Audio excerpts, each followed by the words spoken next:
नमस्कार मित्रों, हम सभी जानते हैं कि गौमाता को खाना खिलाने से और उनकी सेवा करने से घर की काफी समस्याएं दूर हो जाती हैं और पूरे घर में सकारात्मक ऊर्जा का संचार होता है।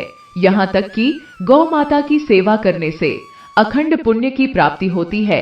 लेकिन क्या आप जानते हैं, जो मनुष्य गाय की सेवा करता है उसे क्या फल मिलता है, और जो गाय को कष्ट पहुंचाता है उसे प्रभु क्या दंड देते हैं? चलिए हम आपको इससे जुड़ी हुई एक कथा सुनाते हैं, जिसको सुनने से सभी कष्ट दूर हो जाते हैं। तो ले चलते हैं आपको ज्ञान के संसार में।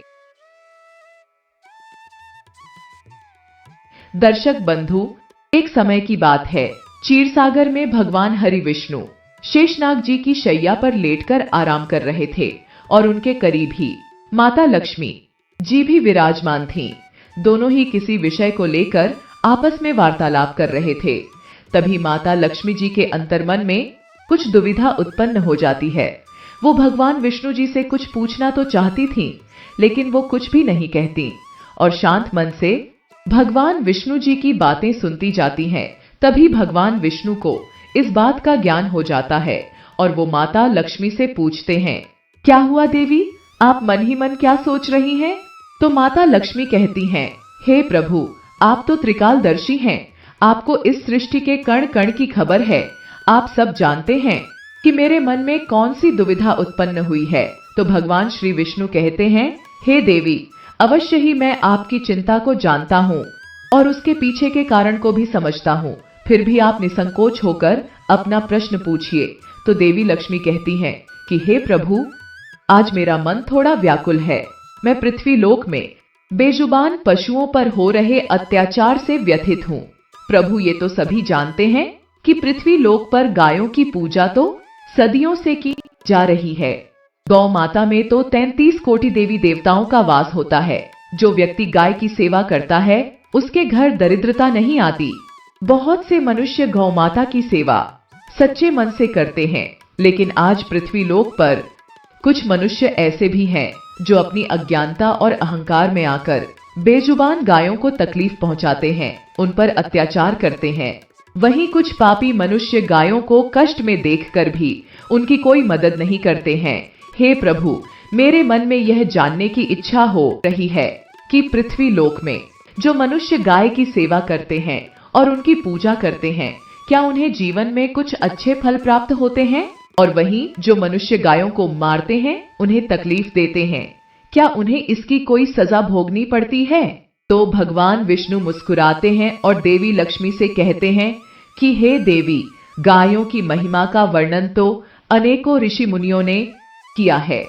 गौएं तो स्वर्ग में भी पूजी जाती है। गाय विकार रहित अमृत धारा करती है और दुहने पर दूध के रूप में अमृत ही प्रदान करती है। गायों का समुदाय जहां बैठकर निडरता पूर्वक सांस लेता है, उस स्थान की शोभा अपने आप बढ़ जाती है। जिस घर में गायों की सेवा होती है, वहां के सारे पापों का नाश हो जाता है। गाय तो स्वर्ग की सीढ़ी है। जो मनुष्य गायों की सेवा करते हैं, उन्हें अवश्य ही स्वर्ग लोक की प्राप्ति होती है।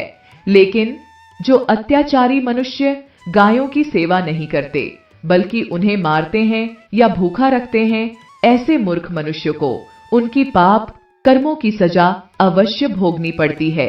उन्हें तो मृत्यु के बाद भी नरक में अनेकों तरह के दंड भोगने पड़ते हैं। उनका कभी उद्धार नहीं हो पाता। हे देवी, चलिए मैं आपको आज एक कथा सुनाता हूँ। बहुत समय पहले की बात है। पृथ्वी लोक पर एक परम प्रतापी राजा हुए थे। उनका नाम चक्रधर था। वो राजा बहुत ही बलवान और शूरवीर थे और साथ ही धर्म का भी पालन करने वाले थे। उनके राज्य में हर मनुष्य सुख और समृद्धि का अनुभव करता था।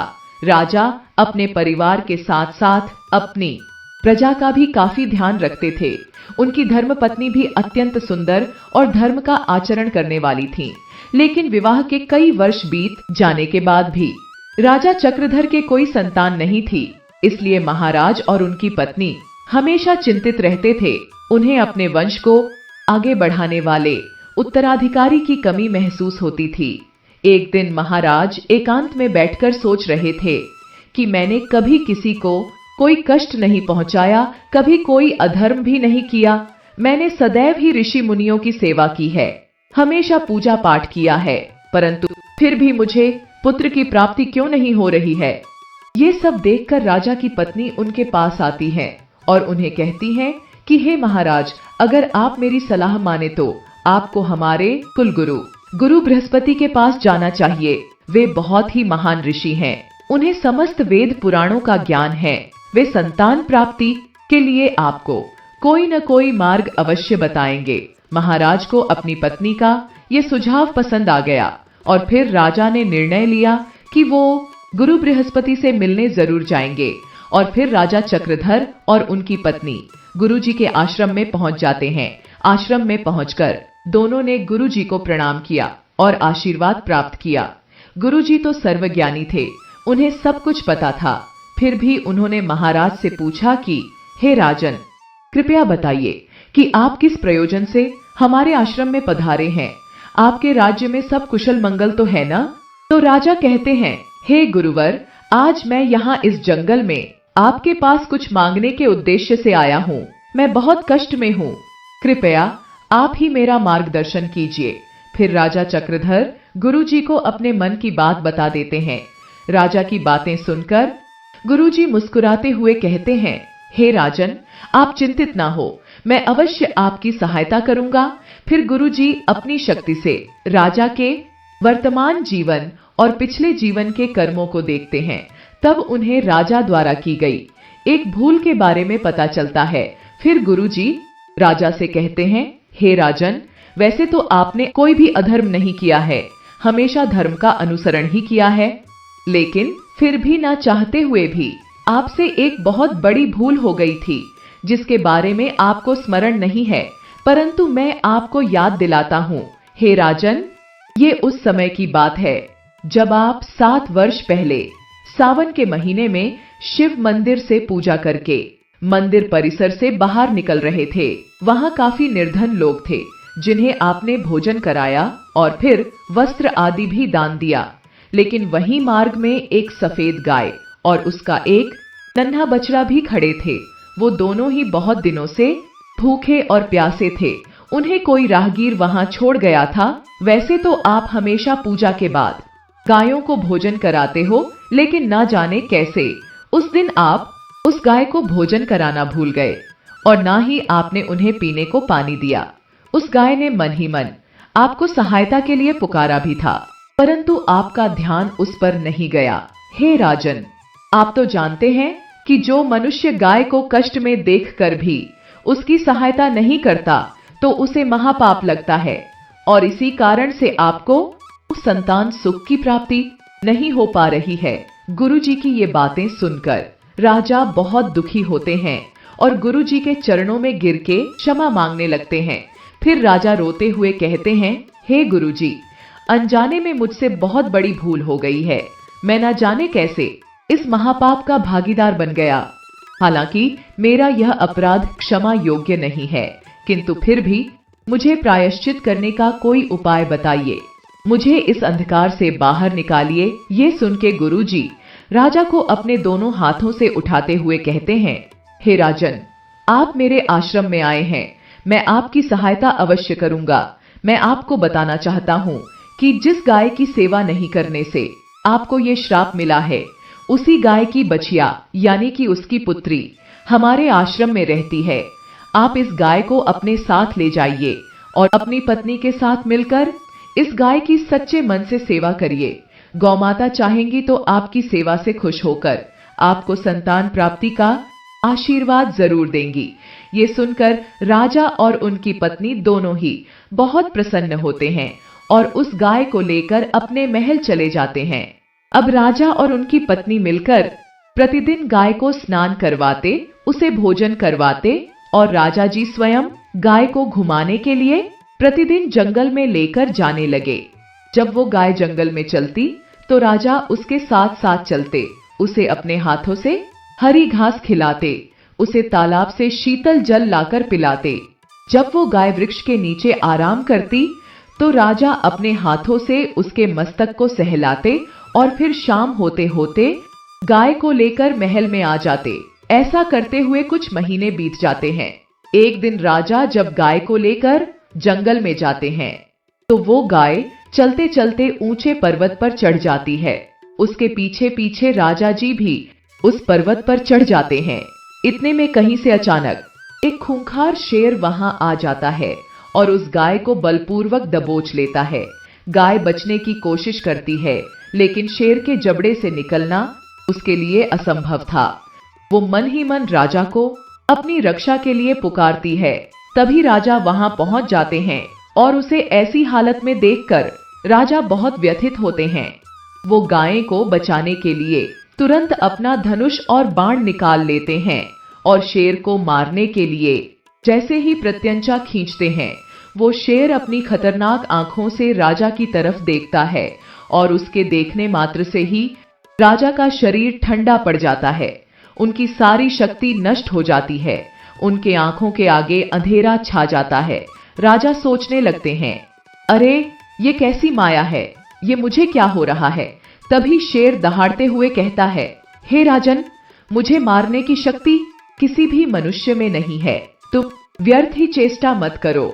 मैं मायावी शेर हूँ। मुझे ब्रह्मा जी का वरदान प्राप्त है। तुम यहाँ से वापस लौट जाओ। इसी में तुम्हारी भलाई है। ये गाय मेरा भोजन है, मुझे इसे खाने दो। तो राजा उसके आगे हाथ जोड़कर बोलते हैं, हे सिंहराज, आपसे निवेदन है, आप जो कोई भी हैं, कृपया इस गाय को छोड़ दीजिए। ये गाय हमारे परम पूजनीय गुरु जी ने हमें दी है। इस गाय की सेवा और रक्षा करने का प्रण मैंने लिया है। इस गाय का एक नन्हा बछड़ा भी है जो इसके बिना जीवित नहीं रह पाएगा, इसलिए इसे मत मारिए। मैं इसे यहाँ मरने के लिए छोड़ के नहीं जा सकता। लेकिन शेर कहता है, महाराज, अगर इसे छोड़ दिया तो मैं भूखा रह जाऊंगा, फिर मेरी मृत्यु का पाप भी तुम्हें ही लगेगा। तो राजा बोलते हैं, नहीं सिंहराज, मेरे पास इसका भी उपाय है, जिससे कि आपकी भूख भी शांत हो जाएगी और हमारी गौमाता के प्राण भी बच जाएंगे। शेर हैरानी से पूछता है, ऐसा कौन सा उपाय है? तो राजा चक्रधर विनम्रता से कहते हैं, हे सिंहराज, मेरी आपसे विनती है कि आप इस गाय को छोड़ दीजिए और इस गाय के बदले में आप मुझे खा लीजिए। मैं अपनी इच्छा से आपको अपनी ये देह समर्पित करता हूँ। ऐसा करके आपकी भूख भी मिट जाएगी और ये गाय भी सुरक्षित रहेंगी। साथ ही मेरा गुरुजी को दिया हुआ वचन भी विफल नहीं होगा। इतना कहकर राजा अपना धनुष और बाण नीचे रख देते हैं और शेर के सामने आंखें बंद करके और हाथ जोड़कर बैठ जाते हैं। और उन्हें ये महसूस होता है कि बस एक ही पल में वो शेर उन्हें खा जाएगा। लेकिन फिर एक चमत्कार होता है। अचानक से राजा को एक दिव्य आवाज सुनाई देती है, पुत्र उठो, मैं तुम्हारी सेवा और कर्तव्य निष्ठा से अत्यंत प्रसन्न हूँ। राजा अपनी आंखें खोलते हैं और अपने आसपास देखते हैं तो सामने बस वो गाय थी। वो शेर वहां से गायब हो चुका था। ये आवाज किसी और की नहीं बल्कि उसी गाय की ही थी। वो गाय राजा से कहने लगती है, हे राजन, हैरान मत हो, ये शेर केवल एक भ्रम था, वो असली नहीं था। ये सब माया मैंने तुम्हारी परीक्षा लेने के लिए रची थी। मैं देखना चाहती थी क्या वास्तव में तुम अपने वचन का पालन करते हो या नहीं। अवश्य ही तुम धर्म के ज्ञानी हो और वचन का पालन करने वाले हो। जब से मैं तुम्हारे पास आई हूँ तब से लेकर अभी तक तुमने सच्चे मन से मेरी सेवा की है और आज मेरे जीवन को बचाने के लिए तुम अपने प्राण तक देने को तैयार हो गए। इसलिए मैं तुम्हारे समर्पण से बहुत प्रसन्न हूँ। आज तुम जो भी वरदान मांगना चाहते हो मांग लो पुत्र। तो राजा कहते हैं, हे गौ माता, आप तो सब कुछ जानती हैं। मैंने आपकी सेवा किसी लालच में नहीं की है। आपकी सेवा करके मैंने तो बस अपना धर्म निभाया है। तो गाय कहती हैं, हे वत्स, मैं जानती हूँ कि तुम मुझसे कुछ नहीं मांगोगे, लेकिन मैं आज तुम्हें पुत्र प्राप्ति का वरदान देती हूँ। तुम मेरा दूध लेकर उसका पान अपनी पत्नी को करवाओ। तुम्हें निश्चित ही अत्यंत शक्तिवान और बुद्धिमान पुत्र की प्राप्ति होगी। महाराज कहते हैं, हे गौ माता, आप बहुत दयालु हैं। मैं आपके इस वरदान को पूरे दिल से ग्रहण करता हूँ। अब कृपया आप मेरे साथ आश्रम में चलिए ताकि मैं आपकी विधिवत पूजा अर्चना करके आपके दूध रूपी प्रसाद को अपनी पत्नी को ग्रहण करवा सकूं। इसके बाद वो दोनों आश्रम की ओर चल पड़ते हैं और वहां जाकर महारानी ने उस गाय की सच्चे मन से पूजा आराधना की और उनके अमृत के समान दूध को प्रसाद समझकर ग्रहण किया। इसके बाद गुरुजी राजा से कहते हैं कि हे राजन, इस गाय की सेवा करके अब आप पहले किए गए महापाप से मुक्त हो चुके हैं। अब गौमाता के आशीर्वाद से तुम्हें संतान प्राप्ति अवश्य होगी। ये कथा सुनाते हुए फिर भगवान विष्णु देवी लक्ष्मी से कहते हैं, हे देवी, इस प्रकार से राजा चक्रधर को गाय की सेवा करने और उसकी रक्षा करने का फल प्राप्त हुआ और आगे चलकर उनको एक पुत्र की प्राप्ति हुई जो बड़ा होकर एक चक्रवर्ती सम्राट बना। इसलिए हे देवी, जो भी मनुष्य गाय की सेवा करता है उसकी कभी दुर्गति नहीं होती। जो मनुष्य गाय का अमृत रूपी दूध पीता है वह कई रोगों से दूर रहता है।